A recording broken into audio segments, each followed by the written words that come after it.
at Hard Knocks here in Hyde Park, right outside of Boston, here with Stephen Put Him to Sleep Walker, who's fighting Lion Fight 38. Yes. September 29th, Friday night, your second fight, heavyweight 205, your first fight, an annihilation in 2 minutes in the first round on your pro debut. Let's talk about that experience, my friend. Yes. First, I just want to thank you for this platform.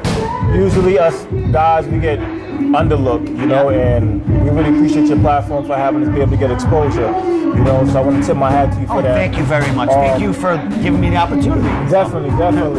And I know that your brand is getting bigger and bigger, so, you know, good work. Back to Lion Fight 37, man, I'm still floating on that victory as we speak right now. You can see I'm all smiles. I trained hard for that fight, real hard for that fight. What I mean by training hard, like, I sacrificed family time. I even sacrificed some of my work time. I did a lot of PTOs and vacation time just so I could train. Yeah, so you were taking personal time out of work to do your thing, so to train. And it was your pro debut, so of course. And you had fought a few months before, and you would get flown to Vegas for basically your last amateur fight. And you had a second round TKO there.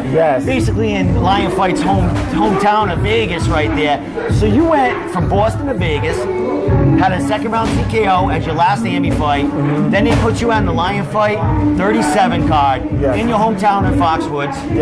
Your pro debut at 205 pounds.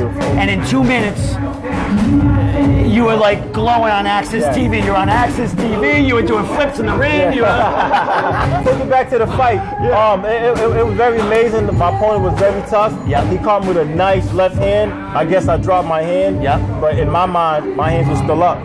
But he woke me up, and once he woke me up, that's when I released the beast. You know, all my training went right in the mode. Like, okay, there it is. Click right back in there. And you're no stranger to the Lion Fight, you know, ring. Like I said, you fought in Vegas, but you fought many times in Foxwoods as an AME up and coming.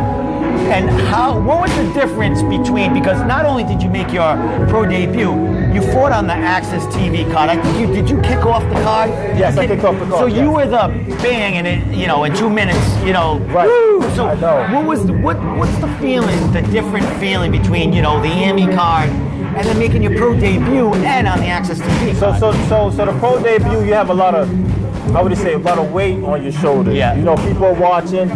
People all over the world are watching. We all know that Lion Fight is a very big platform. So people are probably in China's watching it. People probably in Thailand, Chicago, you know, the Netherlands. Whoever's watching Lion Fight, they watching. So I know I had a lot of weight to carry.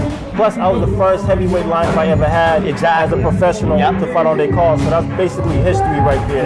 And I took my job very serious. You know, Lion Fight don't pay me for overtime. So my job is to go in there, knock the person out, and go home. So that's how it was. They didn't pay me for overtime. There's no playing. I'm not letting this fight go any longer. I'm doing my job, going in there, and I'm healthy. Let's get to the next one. And that's exactly what happened.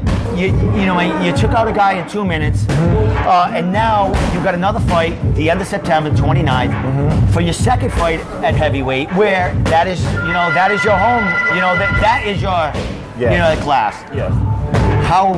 What's the difference now going into your second fight, pro? Is there any difference? Is there more pressure, less pressure? So this fight, going into my second fight, I know I'm fighting a veteran. You know, he's very tall. He's also, I want to say, a southpaw. He's very slick. I've been watching a few of his fights. But I know that I can't take him lightly, and I can't keep my head in the line. What I mean by in the line is that if I kick, I got to keep my hands up. If I punch, I got to, you know, turn my head over a little. So this gentleman right here, I have to drop bombs on him, you know, or I have to pick him apart and find his weak spot. What I mean by picking him apart is I might throw a jab, throw a leg kick, and just to see his reaction. You know, does he check the leg kick, or does he make a funny face when I kick him or when I punch him? So if you make a funny face, I know, okay, that's his weak spot right here. Continue to sting him, So in this fight, that's just I have a little blueprint that I'm going to do, but I'm not going to rush the fight. I won't fight with emotion. My first fight, I fought with emotion. You know, a little sloppy and a little, you know, like I said, I had a lot of weight on my shoulder, and I was nervous a little. A little cautious at the same time, but you know, every fighter get nervous, especially when you get pro debut at a big platform like Lion fight. And then, you know, to make history as the first heavyweight to be on that as pro is very big. You know, my goal for Lion Fight is to be the face for Lion Fight for the heavyweight. You know, it might sound like a big goal, but when you think of Glory and all these UFC, there's always somebody face to that. So when you think of UFC, you think of Conor McGregor. You might think of the Spider, Anderson Silva. There's someone that owns a weight class. There is, you know, maybe there is a face, there might be a couple of faces, but there is a face associated with each weight class. And when you, like you're saying, Lion Fight, basically, they got this weight class and you're sitting pretty in it. And, you know, to make a fight like that for your pro debut in a weight class, they basically are pumping up because they want the big guys. I mean, they want the big guys out there because, you know, showing a fight can end, you know, Muay Thai fights, you know, they're a little more technical and, you know, you don't see as many knockouts and stuff right off the bat as you do in MMA or whatever. There's a little more feeling out process. And like, you went through that first fight, you took him out, and what you're talking about, we're going to see more of the technical portion because you are fighting, you know, you are fighting a beast here. This guy's got 40. He's coming from an MMA background. Lot of you know, a lot of knockouts in his wins. He's got something like 24 wins as a professional MMA fighter. I think he's got 45 MMA fights in total. And most of his fights are either, you know, knockouts or TKOs or something, some kind of fight-ending, you know, battle. So this guy's coming to band with you. And the way you're talking is, yes, you have to be a little more patient with this guy because, you know, he's a veteran at what he does, you know what I mean? Yeah, so with him being a veteran, I know that his composure is going to be smooth. He's not really going to rush. You know, and usually when the guys are veteran, they know how to control their breathing. And in my situation, I call myself a chameleon. And what I mean by that is I adapt to my environment. So, you know, I might set the pace and I might throw him off a little bit. But if I see that my heart rate's going to be a little bit too much, I might back off a little, you know, catch my breath, get my composure, you know, throw my jab out there. Just to feel him out, just to back him up as I take some deep breaths in. And then I'm just going to explode. I'm very explosive in some of my training. My coach, Crew Bill, he teaches me a lot of explosiveness, you know, especially with my kicks and stuff like that. The thing different between Muay Thai and MMA, a lot of MMA guys do not check kicks. They like to eat them. They like to eat them to give one. But usually when you come from a Muay Thai gym, we call something called chop it down. We like to chop that leading leg down. You know what I mean? And if you keep hitting the same spot, eventually that leg will get tender. And you know, they're not going to be able to put no pressure on it. So I study a lot of MMA guys. I notice a lot of them don't check because they're scared to get, what you say, take down. Yes, exactly. You know, their body end up getting used to not checking. Exactly, because they're looking for that leg to come in so they can have a shot, you know, takedown or whatever. There's going to be there's going to be. I assume he'll be, you know, he's fighting a professional Muay Thai. This is actually his Muay Thai debut, professional Muay Thai debut. Congratulations to him. Excellent. A big congratulations to him. And I just want to say is Rob Morrow, the Destroyer. This dude's 20, he's got 23 wins, over 45 MMA fights. He's coming into your home turf, making his pro debut, which you just had a couple of months ago. So yeah, props to him to coming in and, you know, facing, you know, Steven put him to sleep. And you know, we got a good name coming in, the Destroyer. Put him to sleep against a Destroyer. That's a pretty good mark. That is a pretty good mark. And you are fighting on the Access TV highlight portion. Are you fighting? Are you starting off the card again? Are you deeper in the lineup? In that situation right there, I'm not sure how it goes yet. Anything could change, but I know, as long as I know I'm on the card, and I'm just going to give the fans and the people what they want, and which is the show.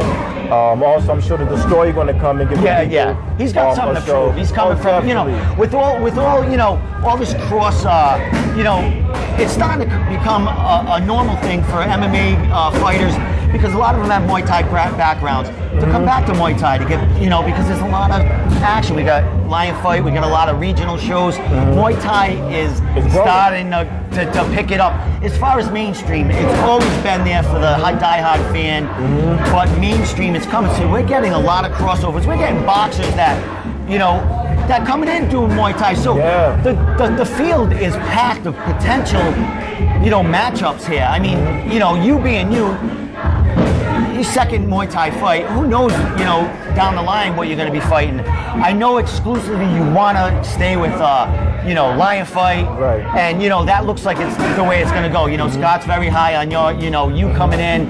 You fought so many times as, you know, an Emmy for him. Thank you, Scott, yeah, for the opportunity. And, you know, Scott's big on, you know, the New England fighters because he knows, you know, Muay Thai's big around here. Yeah. And we're bringing it. I mean, we're selling out Foxwoods with new and old fans. Yeah. And, you know, young guys like you coming in, man, and putting new faces to Muay Thai that like, not just the technical, you're putting flash to it, you know? You're making it fan-friendly for everybody, which is awesome.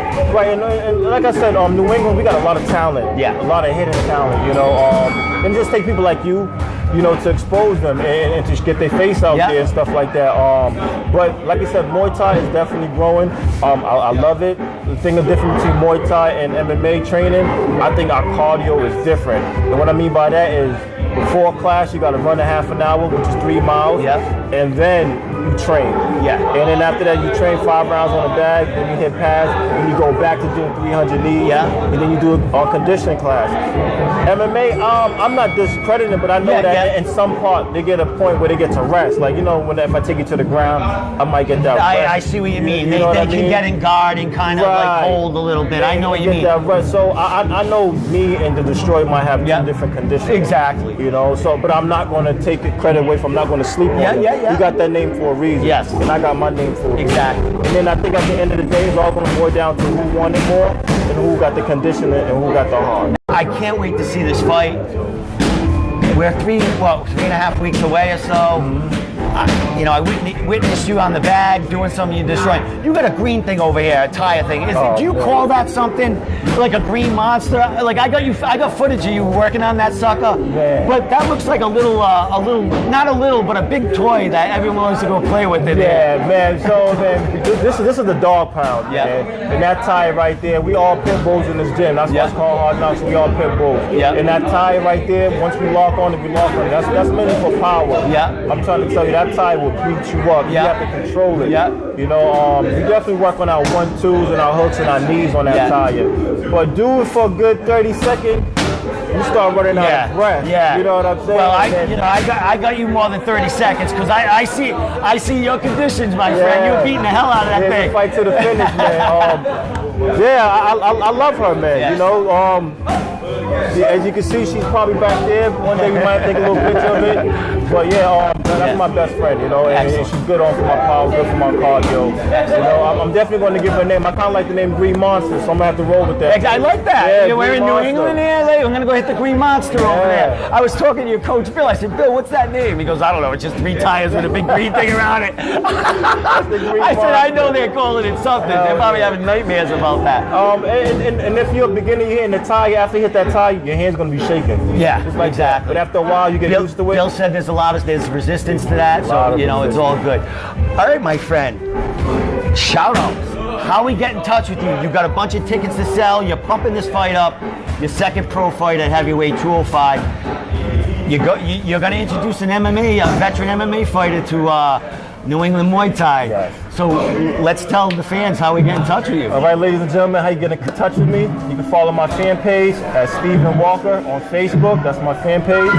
Also, you can get in contact with me on Snapchat and also Instagram. My name on Instagram is stop_sleeping on Instagram. Definitely check out my Instagram. There's a lot of fights up there. There's a lot of cardio videos up there that I do with myself, little circuits. And also, I try to keep my fans entertained. So you might see me with a Jason mask on. Shout out to my friend, the Sexecutioner, who came up with that Jason mask idea. Chris, baby. Yeah, he's the original for that, you know. So I borrowed it from him and just started doing my own Jason circuit, you know, which is me where I just kill myself in the gym. You know, work. Take a 10-second break on my cardio and my exercise and just keep going. So you might see a few videos of me wearing the Jason mask. Once again, but the original maker is Chris Silk. That's the Sexecutioner. Yeah, the Sex. All right, my friends from Hard Knocks here in Hyde Park. Stephen put him to sleep Walker, man, making his second pro heavyweight fight, 205 for Lion Fight 38. September 29th, the Friday night, people. It's going to be packed. This is huge card. And guys, don't forget, man, I have tickets available. You don't want to miss out because this is going to be a sellout show, and I'm bringing the pain. we out of here.